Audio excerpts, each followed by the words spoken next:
Good morning. We continue with NT, Manager at Work. The traditionalist leader feels good when he is setting up rules, regulations, and procedures, and feels he is thus earning his salary and serving the organization well. The troubleshooter leader feels good when he is putting out fires and feels guilty when he is not. The NT leader has to be conceptualizing something to feel good about himself within the organization. He must design, and so is called the visionary leader. He is inspired and energized by being asked to do some kind of architectural or engineering job. Then, and only then, does he feel that he is worth his salary. He prides himself on his technical know-how, including managerial technology, and wants to use his intellect to figure out complexities, to get models onto paper, to rise to challenges of design for increased effectiveness and efficiency. When asked to design something, the NT manager goes happily to work. When asked to put something together for the first time, a prototype, he is all the more happy, since he is doing that which is most worthwhile. He is not interested in maintenance or in consolidation, and he abhors unsnarling messes. It does not make much sense to him that crisis should even exist, and to the visionary, things have to make sense. This leader can be adamant and stand on principles against all antagonists, no matter what the price. He cannot hear for either himself or others to make the same mistake twice. He cannot bear for either himself or others to make the same mistake twice.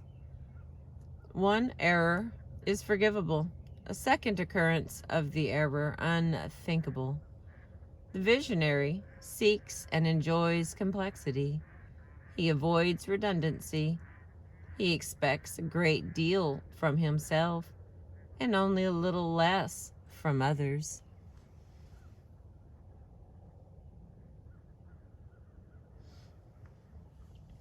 Even though it is the visionary leader who can envision how an organization might look 10 years hence and blueprint that 10-year goal, he may have difficulty communicating the details of those goals and the plans to reach them. People follow the leader because they find his visions of the future contagious, but they sometimes get lost because of his tendency to avoid redundancy. The NT prefers not to say anything twice and assumes understanding. That is, if something is only implied, that suffices. The NT does not believe it necessary to verbalize this implication. He exercises an economy of communication, being reluctant to state the obvious, lest he appear naive or insulting to his listeners. Thus, the visionary, the architect of systems, may have a communication problem. Although he has the capacity to conceptualize and communicate his models, he tends to become too technical and terse in the way he talks, may present ideas too involved in details, and may present too much complexity in too short a time. Very often, therefore, his audience loses sight of the forest while trying to comprehend the trees. As a manager, the visionary is not a natural appreciator, and part of his problem in the arts of appreciation stems from his reluctance to state the obvious.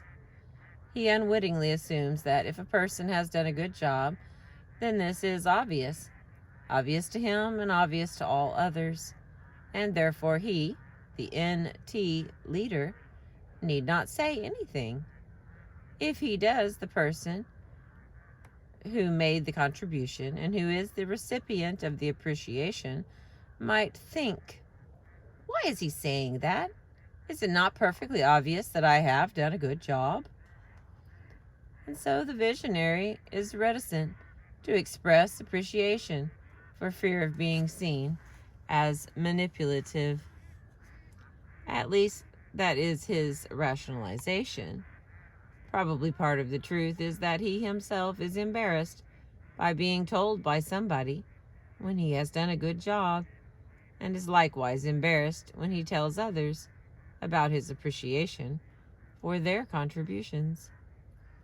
So, with these rationalizations, that the receiver of the appreciation would find the verbalizations manipulative and devious, he tends not to say anything to his subordinates or superiors about their efforts and achievements.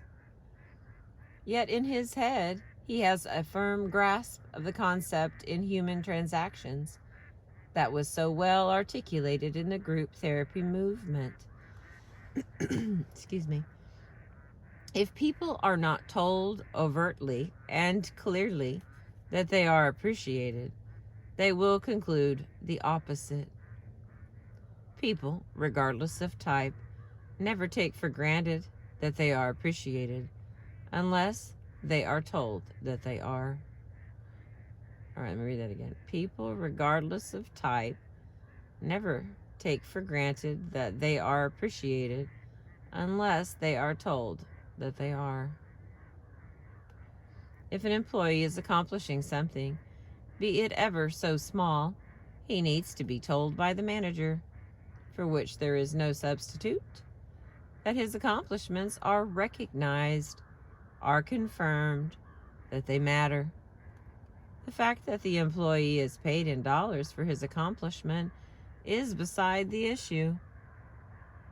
If the organization is to get all the employees' commitment, the employee will have to be paid in currency over and above dollars, currency which responds to the basic needs of that employee's type.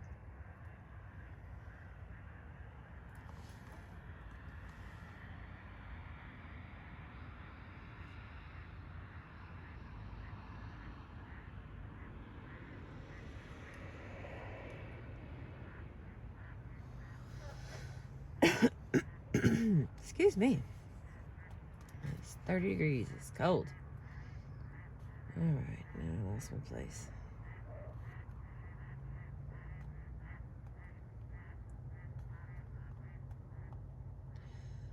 Okay, there we are. The concept stressed here is that the leaders, and only the leaders, are in a position to express officially appreciation in the name of the organization. Another way of stating this principle of management is that only the administrator can officially express appreciation. Thus, if an employee is to be made aware that the organization, the corporate body, is appreciative of his efforts and contributions, then the spokesperson for that organization, the voice of the corporate body, must be the one who holds the office of manager. Only the leader of an organization unit, only the leader of an organizational unit can officially activate the motor of achievement. The visionary manager may have difficulty with this interaction and should study particularly the behavior of an NF leader in this area. Managerial strengths. The visionary leader is the architect of change. He is interested in the principles on which the organization is built or is to be built. If the SJ is the pessimist, the NT is the skeptic. He questions everything and bases answers on laws and principles. He is able to see the dimensions and axes of systems as if he had X-ray vision, and so can plan and construct capably. Characteristically, he is able to see how the needs of the immediate system he serves interlock with those of other systems within the total structure.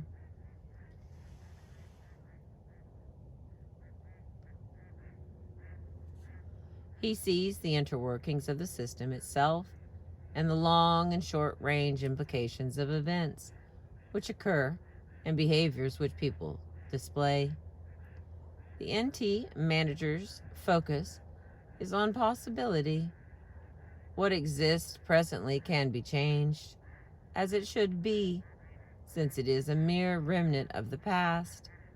When he moves into an organization, he is likely to discern immediately the power base and power structure. And from an impersonal point of view, this managerial type is often intellectually ingenious and can pioneer in technical or administrative areas. The next little paragraphs. Possible weaknesses as a manager. When the visionary manager is involved in the creative process, he has enormous drive. But once his castle is designed, he is more than willing to allow someone else to take over execution and construction. As a result, he may find that his designs and plans were not carried out to his satisfaction. He seldom blames others for this failure, only himself. But he will tend to repeat his premature loss of interest in the next situation. This is particularly true with NTPs, and NTJs are apt to do the same thing, but usually at a later stage.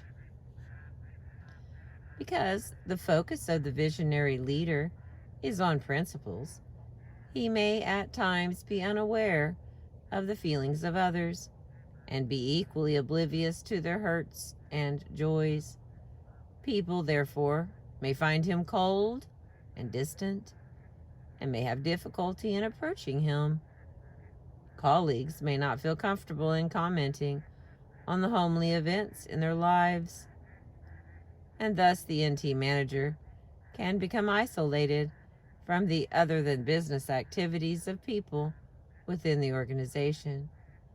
As a result, the NT manager often finds himself at a loss for small talk in social or semi-social situations. The NT manager is apt to be intellectually oriented and may unknowingly communicate an attitude on his part that he does not value subordinates or superiors who are not intellectually gifted. He may find difficulty in his interpersonal transactions because of his projections onto others that they also should be thoroughly competent, adequate, and achieving in all possible respects. The visionary leader expects a great deal of himself and others, often more than can be delivered, and he might do well to remind himself that people with great strengths also have great weaknesses. Because the NT leader tends to escalate standards for himself and others, he typically feels restless and unfulfilled. This restlessness sometimes takes the form of verbalized impatience by the NT manager, with snarls and errors, and at times an impatience with finding it necessary to cover ground already discussed.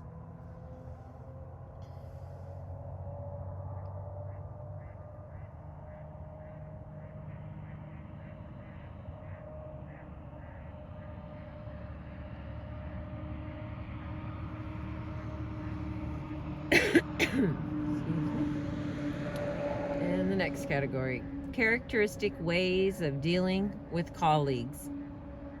The NT manager typically tracks the thought processes and ideas of others rather easily and enjoys doing so. He is responsive to the new ideas of colleagues and enthusiastic about his own.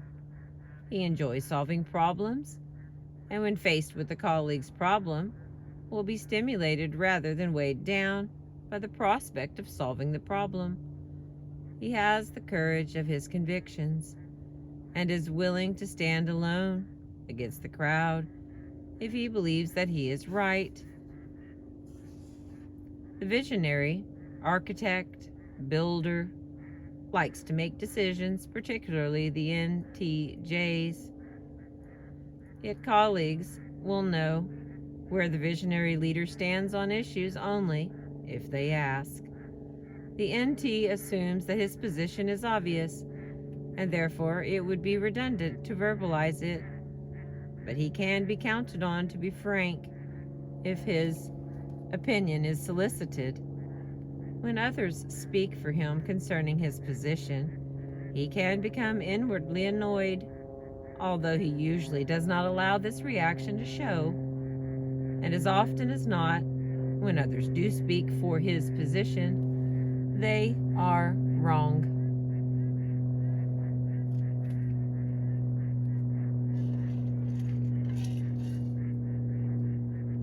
The NT manager may at times be too non-conforming and ahead of the crowd to have public acceptance or a devoted, dedicated following. He tends to be on the growing edge of change and seldom looks back over his shoulder to check if others are close behind. His self-power awareness causes him to be non-competitive. Seldom does the NT believe that he must get ahead at the expense of others. Seldom does he demonstrate a need to minimize the contributions of colleagues.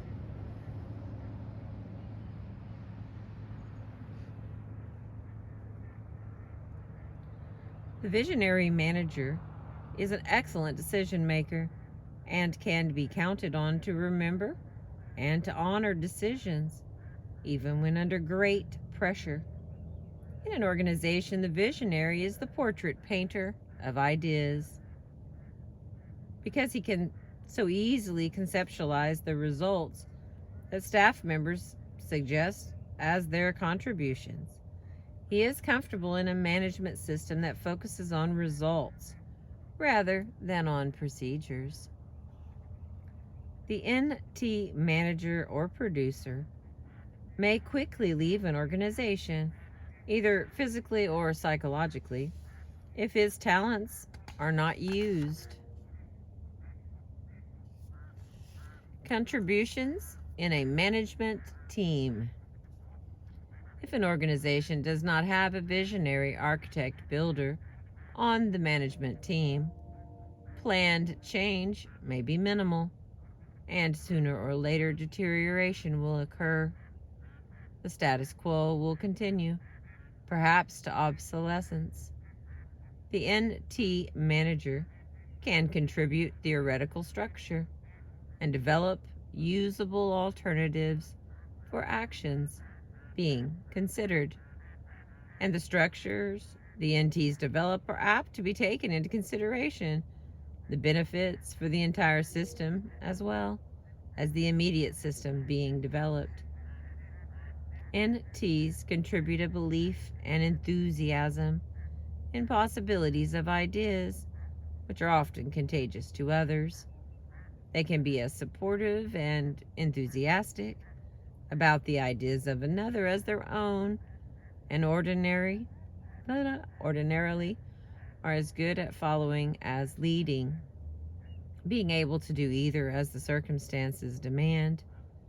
An NT team member may want to spend too much time planning and delay execution, but an SP team member can provide the proper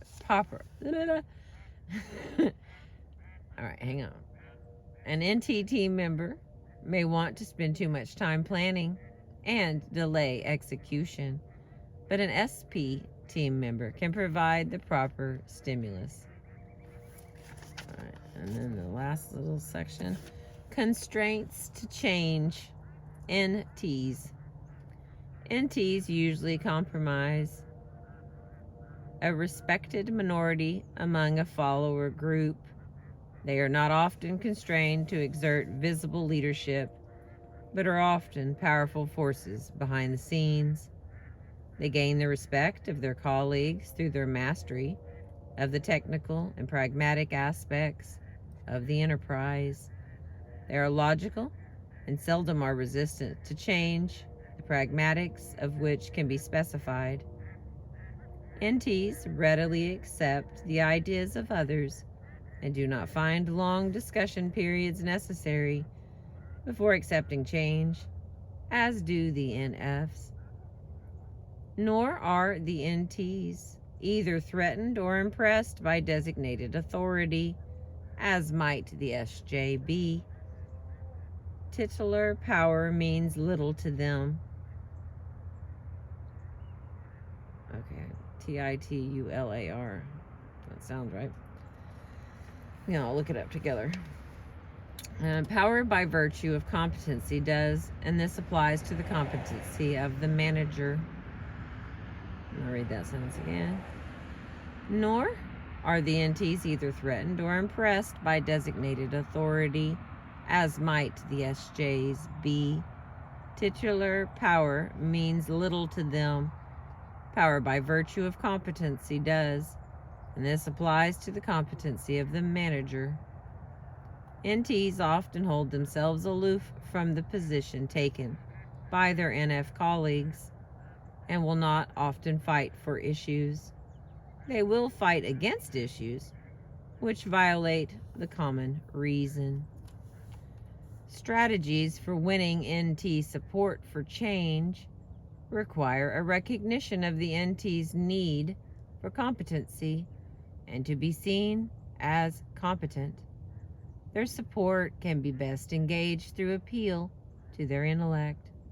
One way to effect this is to give the NT's opportunity to design the model for change in which the NT has had a hand in devising, are heartily endorsed by the deviser. And that is the last part of managerial. Let's see, what was it? The NT manager at work. The sun didn't make it up yet. I suppose I'm never really quite sure how long I'm going to read, or if we're going to catch the sun at the beginning, the middle, or the end of the video. So thank you for being with me today. I'm almost done. There's very, very few pages left of this book. The title is called Please Understand Me, Character and Temperament Types by David Kiersey and Marilyn Bates. And this has been Crystal reading it to you. Thank you. I appreciate you.